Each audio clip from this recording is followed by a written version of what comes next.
Right guys, we are here today. I'd say back for another one, but this is the first time. We're in Geneva Airport in the lovely country of Switzerland, home of the best watches in the world. Today, we're outside the Swatch store.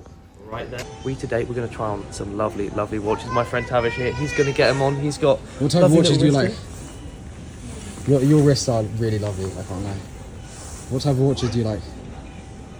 Why has he got to fucking ruin it? Yeah, well, fuck you. I mean, such a good intro. Yeah. Restart, run it back. No, this is in the video. No, cut. You got to cut. Anytime you meet her, she come through. Turn on the lights. I'm looking for her. I'm looking for her.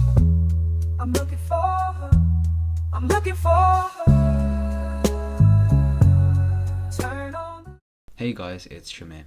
If you don't know who I am a year 13 student studying maths, physics and further maths at a grammar school in the UK, and I'm also on self-improvement. Today I'm going to be going over exactly what I do in a day, but today isn't really a typical day. I'm going on an educational trip organised by the physics department in my grammar school to a place called CERN in Geneva, which is in like a city in Switzerland.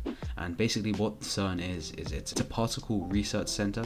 So this trip is mostly educational, and we're going there in the evening of this day, so I am pretty excited for this. Anyways, my day actually starts the previous evening where I plan it in 30-minute increments. What I mean by this is I have a daily planner provided by me by the legendary entrepreneur and productivity expert called Charlie Morgan, and basically his philosophy is that, like, if you don't want to waste time, you really have to plan your day out in 30-minute increments. Now, a lot of people think that this is too extreme, and I thought that this was way too extreme at first. Like, planning your day out in 30-minute increments, like, that's way too, like, obsessive.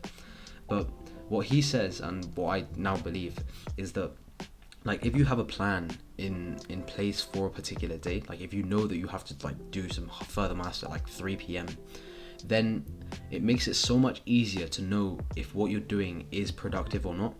For example, if I'm like wasting time on Instagram or something, and then I know that I have like further maths homework due in, I know that I'm doing something that I shouldn't be doing. And if you're not really into planning, which I think is completely fine, if you don't want to be productive, fair enough, but it really makes it hard for you to know how productive you are in the moment. So that's why I plan my day out in 30-minute increments. The work I have planned for the next day is to essentially read a book called Essentialism by this guy named Greg McNeil or something, McNeil, and script a video on flashcards that I'm going to be releasing later, and then do some hyperbolics work, and then do some further maths like de Moivre's theorem work.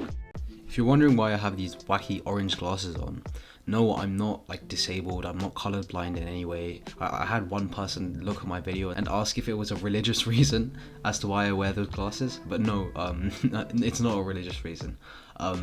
Basically, they're blue light filtering glasses, which essentially just filter out the blue light coming from like screens at night.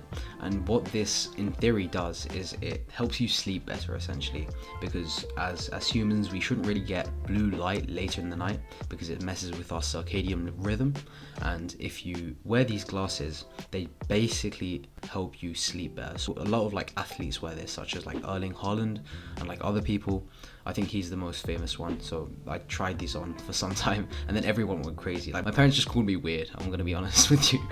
But they are like genuinely helpful for like sleeping.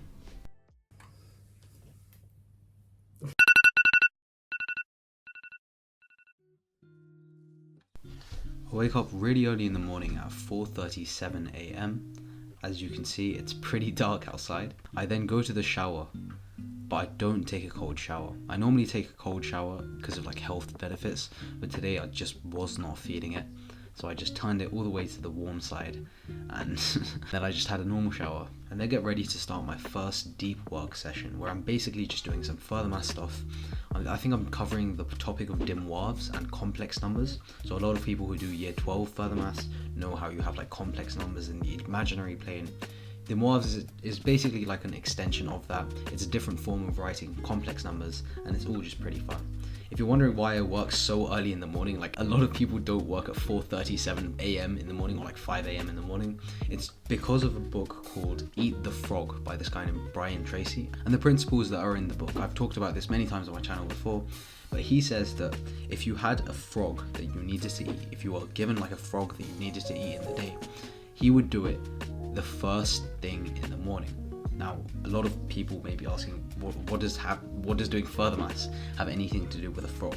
But basically, if you have any sort of work or any sort of intellectual work that you need to do, the best time to do it, and it's been proven, the best time to do it is right in the morning.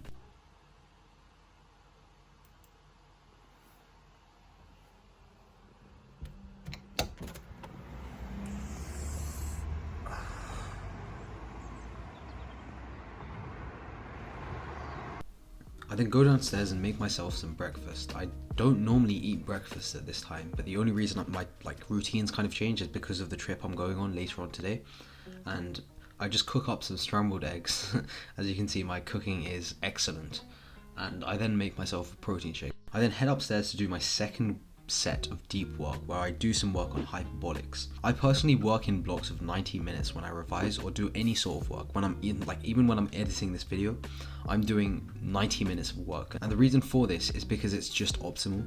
In the book Deep Work, Cal Newport says something along the lines of if you work for more than 2 hours at a time, you're not doing focused work. And this applies for anyone online who says they do 10 hours of work, especially our age, because we're not as developed as some of these big CEOs or successful people. Anyone who says they're doing 10 hours of revision a day or 10 hours of work a day are probably just not doing it efficiently enough. And this is brutal to say, right?